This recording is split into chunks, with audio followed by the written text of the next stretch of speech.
Hi hello friends, இன்றைக்கி என்ன வீடியோன்னு பார்த்தீங்கன்னா ப்ளெயின் கேக் ரெசிபி தாங்க உங்களுக்கு ஷேர் பண்ணியிருக்கேன். ரொம்ப ஈஸியாக செஞ்சு முடிச்சிடலாம். சரி இன்றைக்கி இந்த வீடியோ போடலான்னு சொல்லிட்டு உங்களுக்காகவே இந்த வீடியோ வந்து ஷூட் பண்ணி வச்சுருக்கேன். பாருங்கள் எவ்வளோ சாஃப்டாக வந்திருக்குன்ட்டு. வீட்டிலே நீங்கள் வந்து இதை ட்ரை பண்ணி பார்க்கலாம். வாங்க எப்படி இதை வந்து கரெக்டான மெஷர்மெண்ட் வந்து கொடுத்துருக்கேன் வீடியோவில். யார் வேணாலும் ட்ரை பண்ணலாம். ஃபஸ்ட்டு டைம்லேயே வந்து ரொம்ப ரொம்ப அட்டகாசமாக சூப்பராக வரும். வாங்க எப்படி செய்யுதுன்னு உள்ளே போய் பார்க்கலாம். ஃபஸ்ட்டு நம்ம என்ன பண்ணோன்னு பார்த்தீங்கன்னா, இந்த மாதிரி பேக்கிங் டின்னில் வந்து நம்ம பட்டர் ஷீட் போட்டு வச்சுக்கணும். ஃபஸ்ட்டே போட்டுடணும், ஓகேங்களா. நெக்ஸ்ட்டு வந்து ஒரு க்ளீனான ஒரு பவுல் எடுத்துக்கலாம். அதில் வந்து கரெக்டாக ஒரு 5 முட்டை சேர்த்துக்கலாம். இந்த ப்ளெயின் கேக் வந்து நம்ம பீட்டர் இல்லாமல் செய்ய முடியாது. கண்டிப்பாக பீட்டர் இருந்தால் மட்டும்தான் வந்து இந்த கேக் நம்ம செய்ய முடியும். என்கிட்ட பீட்டர் இருக்குது. பிலிப்ஸ் கம்பெனியோட பீட்டர் தான் வச்சுருக்கேன் நான். ரொம்ப சூப்பராக பீட் பண்ணுது. நீங்கள் யாருன்னா நியூவாக பேக்கிங்கை ஸ்டார்ட் பண்ணுறீங்கன்னா நல்ல குவாலிட்டியான இது வாங்கிக்கோங்க பீட்டரு. ஏன்னா பார்த்தீங்கன்னா நான் ஆல்ரெடி ஒரு பீட்டர் வாங்கியிருந்தேன். அது வந்து ஒரு 350 400 சம்திங் அவ்வளோதான் வந்துச்சு. சரி இப்போ நம்ம புதுசாக தானே ஸ்டார்ட் பண்ணுறோம் அப்படின்னு சொல்லிட்டு நான் கம்மி ரேட்லேயே வாங்கிட்டேன். அது என்ன ஆச்சு பார்த்தீங்கன்னா, நான் விப்பிங் க்ரீம் பீட் பண்ணும்போது கெட்டு போச்சு. அதனால் சரி நம்ம ஒரு நல்ல பீட்டர் வாங்கணும்னு சொல்லிட்டு இந்த பீட்டர் வாங்கினேன். நெக்ஸ்ட்டு பார்த்திங்கன்னா, இந்த மாதிரி முட்டையை ஆட் பண்ணிட்டதுக்கப்புறமா ஒரு கொஞ்ச நேரம் வந்து ஒரு 2 நிமிஷம் வந்து இந்த மாதிரி ஃபோம் வர மாதிரி வந்து கொஞ்சம் பீட் பண்ணி எடுத்துக்கோங்க. நெக்ஸ்ட்டு வந்து நம்ம கேக் ஜெல் தான் ஆட் பண்ண போகிறோம். கேக் ஜெல் வந்து ஒரு 8 கிராம்ஸ் அப்படியே ஆட் பண்ணணும். இது வந்து பேக்கிங் ரா மெட்டீரியல் ஷாப்பில் மட்டும்தான் கிடைக்கும். இது வேறு எங்கேயும் கிடைக்காது. இந்த கேக் ஜெல் போட்டுட்டுக்கப்புறமா வந்து சுகர் ஆட் பண்ணிக்கலாம். சுகர் வந்து 250 கிராம்ஸ். உங்களுக்கு வந்து சுகர் கொஞ்சம் கம்மியாக தேவைப்பட்டுச்சுன்னா கம்மியாக கூட சேர்த்துக்கலாம். கரெக்டான மெஷர்மெண்ட் பார்த்திங்கன்னா 250 கிராம்ஸ் தான் வந்து கரெக்டாக பர்ஃபெக்டாக இருக்கும். நம்ம 250 கிராமில் வந்து பாதி போட்டிருக்கேன். நெக்ஸ்ட்டு வந்து கொஞ்சம் போட்டு பீட் பண்ணலாம். அடுத்து வந்து இன்னும் ரிமைனிங் மீதி இருக்கிறது வந்து போட்டு பீட் பண்ணிக்கலாம், ஓகேவா. இப்போ ஸ்பீடு வந்து கொஞ்சம் ஹை பண்ணுறேன். கொஞ்சம் எக்ஸ்ட்ராவை வச்சு வந்து பீட் பண்ணுறேன். இப்போ ரிமைனிங் இருக்கிற சுகரை வந்து நம்ம போட்டு பீட் பண்ணிக்கலாம். பாருங்கள் எப்படி இருக்குதுன்னு சொல்லிட்டு. இப்போது ரிமைனிங் இருக்க சுகரை வந்து ஆட் பண்ணிக்கிறேன். நீங்களும் இதே மாதிரி ஒரே டைமாக எல்லா சுகரும் போட்டு பீட் பண்ணாமல் கொஞ்சம் கொஞ்சமாக சேர்த்து பீட் பண்ணிங்கன்னா நல்லாயிருக்கும். இதே மாதிரி பீட் பண்ண வந்து நம்மளுக்கு எல்லோ கலராக இருக்கிறது வந்து லைட் கலராக வந்திருக்கும். லைட் கலராக வரும் பாருங்கள். இப்போ பாருங்கள் நான் வந்து நான் வந்து வீடியோவில் வந்து ஸ்பீட் பண்ணியிருக்கேன். அதனால் உங்களுக்கு இப்படி தெரியுது. நார்மலாக வந்து இப்படி இருக்காது பாருங்கள். நீங்கள் வீடியோ முன்னாடி இது பண்ணி பார்த்தீங்கன்னா தெரியும். எல்லோ கலர் இருந்தது, இந்த மாதிரி ஒயிட் கலரில் வரும். கேக்கும் நல்லா வந்து ஒயிட் கலர் வரும். நம்ம வந்து கேக் ஜெல் யூஸ் பண்ணியிருக்கிறதுனால இந்த மாதிரி வந்திருக்கு.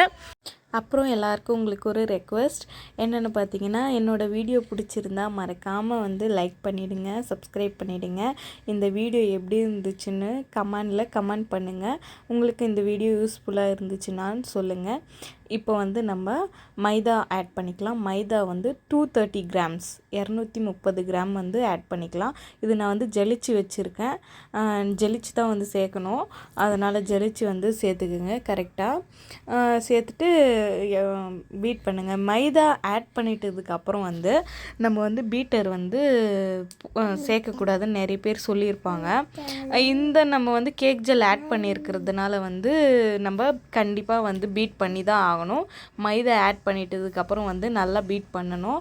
அப்போ தான் நம்மளுக்கு நல்லா சாஃப்டாக கிடைக்கும். இதே நம்ம வந்து கேக் ஜெல் யூஸ் பண்ணாமல் பேக்கிங் பவுடர் அந்த மாதிரி ஏதாச்சும் ஆட் பண்ணியிருந்தோன்னு பார்த்தீங்கன்னா கண்டிப்பாக வந்து மைதாவை வந்து பீட்டே பண்ணக்கூடாது. இந்த மெத்தடுக்கு வந்து இப்படி தாங்க பண்ணணும். நீங்கள் மைதா போட்டுட்டு நல்லா ரிப்பன் கன்சிஸ்டன்சிக்கு வந்த பிறகு தாங்க இது பண்ணணும். பாருங்கள் எப்படி வருது பாருங்கள். இந்த மாதிரி பர்ஃபெக்டாக வந்துச்சுன்னா தான் உங்களுக்கு கேக் வந்து ரொம்ப சூப்பராக இருக்கும். நான் சொன்ன மாதிரியே செஞ்சு பார்த்தீங்கன்னா யாருமே உங்களை வந்து ஃபஸ்ட்டு டைம் செஞ்சுருக்காங்கன்னே சொல்ல மாட்டாங்க.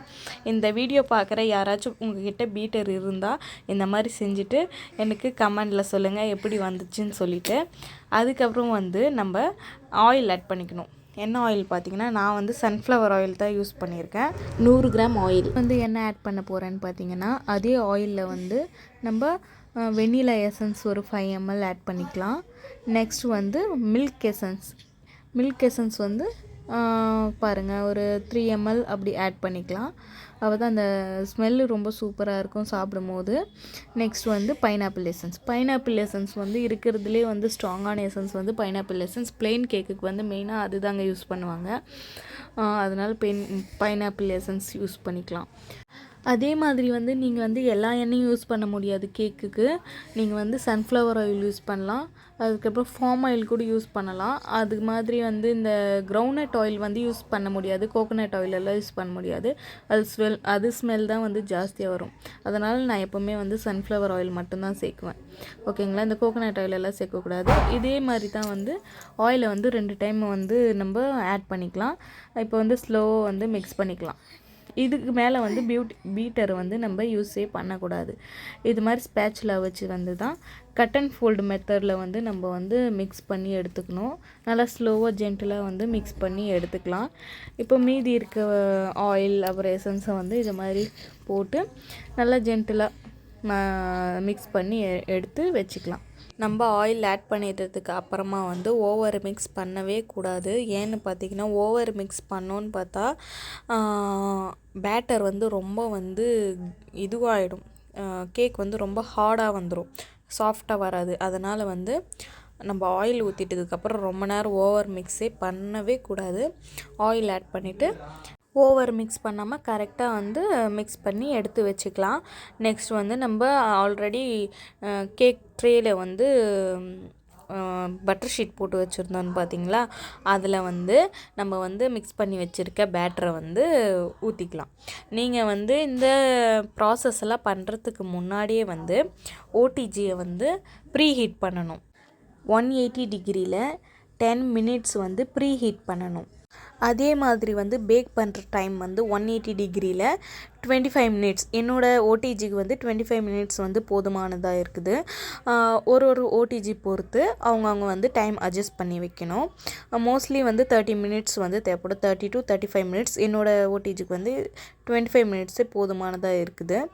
அதுக்கப்புறம் வந்து இந்த மாதிரி வந்து எல்லா இடத்துலையும் கரெக்டாக ஈவனாக வந்து ஸ்ப்ரெட் பண்ணி விட்டுட்டு வந்து ஜென்டிலாக அந்த இது இருக்குது பார்த்துங்க, டூத் பிக் இல்லை வந்து என்கிட்ட வந்து இந்த மாதிரி எனக்கு ஓடிஜிலே இந்த மாதிரி கொடுத்துருந்தாங்க. அதை வச்சு நான் வந்து இந்த மாதிரி லைன் போட்டுக்கிறேன். அப்போ தான் வந்து கரெக்டாக ஈவனாக வரும். இந்த ஏர் பபிள்ஸ் எல்லாம் நம்ம ரிலீஸ் பண்ணி விட்டால் தான் நம்மளுக்கு வந்து கரெக்டாக வரும்.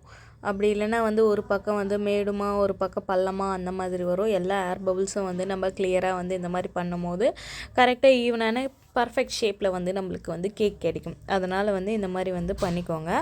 நெக்ஸ்ட் வந்து என்ன பண்ணணும்னு பார்த்திங்கன்னா, நம்ம இந்த மாதிரி டேப் பண்ணணும். இந்த மாதிரி டேப் பண்ணால் தான் வந்து எக்ஸ்ட்ராவாக இருக்கிற ஹேர் பபிள்ஸ் எல்லாமே வெளியே வந்துடும். இந்த மாதிரி 2 டைம் இந்த மாதிரி பண்ணி நான் பண்ணுற மாதிரியே பண்ணுங்கள். என்னை பார்த்து ட்ரை பண்ணுறவங்க யாராச்சும் இந்த மாதிரியே பண்ணுங்கள். ஓகேவா. நான் வந்து இது வந்து வீட்டுக்கு தான் செய்கிறதுனால நாங்கள் கொஞ்சம் அந்த டூட்டி ஃப்ரூட்டி மேலே கொஞ்சம் போட்டு சாப்பிட்டா இன்னும் டேஸ்ட்டாக இருக்குமேன்னு சொல்லிவிட்டு இந்த டூட்டி ஃப்ரூட்டியும் நான் வந்து வீட்டுக்கு செய்கிறதுனால இதை வந்து ஆட் பண்ணி செய்கிறேன். சாப்பிட்றதுக்கு சூப்பராக இருக்கும். இந்த மாதிரி டூட்டி ஃப்ரூட்டி போட்டு செய்கிறதுனாலும் ரொம்ப ரொம்ப டேஸ்டியாக இருக்கும். நம்மளுக்கு வந்து பேக்கிங் டைம் வந்து கம்மியாகவும் ஆகலாம், அதிகமாகவும் ஆகலாம். அவங்கவுங்க அவன் பொறுத்து இருக்குது. அதனால் நீங்கள் வந்து பார்த்து செக் பண்ணிக்கலாம். நீங்கள் யாராச்சும் இந்த ப்ளெயின் கேக் ட்ரை பண்ணுறதுனா வந்து கண்டிப்பாக ட்ரை பண்ணலாம். கண்டிப்பாக வந்து உங்களுக்கு வந்து நல்லா பர்ஃபெக்டாக வரும். நான் சொன்ன மெஷர்மெண்ட் படி செஞ்சிங்கன்னா உங்களுக்கு சூப்பர் பர்ஃபெக்டாக வந்து வரும். அப்புறம் வந்து நான் ப்ரீ ஹீட் பண்ணி வச்சுருக்க அவனில் வந்து நம்ம பேட்டரை வந்து வச்சுட்டு வந்து அதே மாதிரி டைமிங் சொன்ன மாதிரியே வந்து 180 டிகிரி செல்சியஸில் 25 மினிட்ஸ் எனக்கு வந்து போதுமானது. 25 மினிட்ஸ் ஆகும். உங்கள் ஓடிஜியை பொறுத்து டைமிங் இருக்குது. அப்படி பார்த்து செட் பண்ணி வச்சுக்கோங்க. பாருங்கள், பேட்டர் வச்சாச்சு. இதுக்கப்புறம் வந்து ஒரு 25 மினிட்ஸ் கழிச்சு பார்க்கலாம். பாருங்க எப்படி இருக்குது, நல்லா பர்ஃபெக்டாக வந்திருக்கு. இப்போ பாருங்கள், நல்லா சூப்பராக நல்லா இந்த கலர் வந்திருக்கு பாருங்கள், நல்லா கோல்டன் ப்ரௌன். இதுக்கப்புறம் வந்து நம்ம பாருங்கள் கரெக்டாக டைம் ஆஃப் ஆகிடுச்சு. இந்த மாதிரி வந்து டூத் பிக்கில் வந்து குத்தி பார்த்திங்கன்னா இந்த மாதிரி பர்ஃபெக்டாக ஒட்டாமல் வரணும். அப்போ தான் நம்மளுக்கு பர்ஃபெக்டாக குக்காய் இருக்குதுன்னு அர்த்தம். அப்புறமேட்டுக்கு வந்து இந்த சைட்லலாம் இப்படி நைஃப் வச்சு இந்த சைட்லலாம் பண்ணிங்கன்னா கரெக்டாக வந்துடும். அப்புறமேட்டுக்கு நம்ம திருப்பி போடும்போது அழுக்காக அந்த சைடில் ஒட்டி இருக்கிறதெல்லாம் வந்து எடுத்துட்டோன்னா அழுக்காக வந்து அந்த ட்ரே மாதிரி கீழே வச்சுருக்கேன் அதில் வந்து எடுத்துக்கலாம். உங்களுக்கு வந்து வாங்க கட் பண்ணி காட்டுறேன் எப்படி இருக்குதுன்னு சொல்லிவிட்டு. நம்ம நார்மலாக ப்ரௌனி செய்யறதுக்கு வந்து எல்லா சைட்லேயும் வந்து பட்டர் ஷீட் போடுவோம். ஆனால் வந்து இந்த மாதிரி ப்ளெயின் கேக்குக்கெல்லாம் தேவைப்படாது. இப்போ வந்து நம்ம திருப்பி போட்டுக்கலாம். இந்த மாதிரி ரெண்டு டைம் டேப் பண்ணிங்கன்னா அந்த கேக் வந்து நம்மளுக்கு அந்த பிளேட்டில் வந்து வந்துடும் பாருங்கள். இந்த பிளேட்டில் வந்து நம்மளுக்கு கரெக்டாக வந்துடும். இதே மாதிரி நீங்களும் பண்ணுங்கள். அப்புறமேட்டுக்கு நம்ம போட்டிருக்க பட்டர் ஷீட் வந்து இப்படி ஸ்மூத்தாக இப்படி எடுத்தோன்னு பார்த்தீங்கன்னா கரெக்டாக வந்துடும். அதுக்கப்புறமேட்டுக்கு நம்மளுக்கு தேவைப்பட்ட சைஸில் வந்து நம்ம பீஸ் போட்டுக்கலாம். பாருங்கள், கட் பண்ணும்போது எவ்வளோ சாஃப்டாக இருக்குது பாருங்கள். நம்மளுக்கு வீட்டுக்கு செய்கிறதுனால வந்து நம்மளுக்கு தேவையான பீஸ் பண்ணி சாப்பிட்டுக்கலாம். கட் பண்ணும்போதே பாருங்கள் எப்படி சாஃப்டாக இருக்குதுன்னு சொல்லிட்டு. இது வந்து நான் திருப்பி போட்டிருக்கேன், அதனால் இந்த மாதிரி கலரில் இருக்குது. உங்களுக்கு இருங்க நான் வந்து திருப்பி காட்டுறேன். எப்படி பஞ்சு மாதிரி வந்திருக்கு. சாப்பிட்றதுக்கு அவ்வளோ, கடையில் கூட இவ்வளோ டேஸ்ட்டாக செய்ய மாட்டாங்க. நான் வீட்டில் செஞ்சு பாருங்கள். கடையில் விட இந்த மெத்தடில் செஞ்சால் ரொம்ப ரொம்ப டேஸ்டியாக இருக்கும். அவ்வளோ சூப்பராக இருக்கும் பாருங்கள். எவ்வளோ சாஃப்டாக ஸ்பாஞ்ச் வந்திருக்குன்னு சொல்லிட்டு. சாப்பிட்றதுக்கு அவ்வளோ அட்டகாசமாக இருக்குங்க. இந்த டீ கேக், ப்ளெயின் கேக்குன்னு சொல்கிறது ரொம்ப ரொம்ப சாஃப்டாக சூப்பராக இருக்கும்.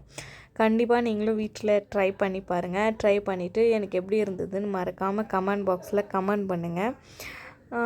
பாருங்கள், டூட்டி ஃப்ரூட்டியெல்லாம் போட்டு இருக்கிறதுனால சாப்பிடும்போது இன்னும் சாப்பிட்றதுக்கு நல்லாவே இருக்கும். அவ்வளவுதான். இதே மாதிரி என்னோடய சேனலில் உங்களுக்கு நெக்ஸ்ட் என்ன வீடியோ போடலாம் அப்படின்றதும் மறக்காமல் கமெண்டில் சொல்லுங்கள். ஓகே ஃப்ரெண்ட்ஸ், என்னோடய வீடியோ பிடிச்சிருந்தா மறக்காமல் லைக் பண்ணுங்கள், சப்ஸ்கிரைப் பண்ணுங்கள், கமெண்ட் பண்ணுங்கள், என்னோடய வீடியோவுக்கு சப்போர்ட் பண்ணுங்கள். இந்த கேக் நான் யாருக்காக செஞ்சுருந்தேன்னு பார்த்தீங்கன்னா, எங்கள் வீட்டுக்கு எங்கள் சித்தி அவங்க, எங்கள் பாட்டி வந்திருந்தாங்க. அவங்களுக்காக தான் இந்த கேக் செஞ்சுருந்தேன். சரி, உங்களுக்கும் இந்த வீடியோ எடுத்து போடலாம் அப்படின்னு சொல்லிட்டு தாங்க இந்த வீடியோ எடுத்துகிட்ருக்கேன். பாருங்கள், போடும்போதே அவ்வளோ சாஃப்டாக இருந்துச்சு. சாப்பிட்றதுக்கு எங்கள் பாட்டி, எங்கள் சித்தியெல்லாம் சாப்பிட்டு ரொம்ப ரொம்ப சூப்பராக இருக்குதுன்னு ஃபீட்பேக் கொடுத்துருந்தாங்க. ஓகே ஃப்ரெண்ட்ஸ், பாய். இன்னொரு வீடியோவில் சந்திப்போம். தேங்க்யூ. பாய்.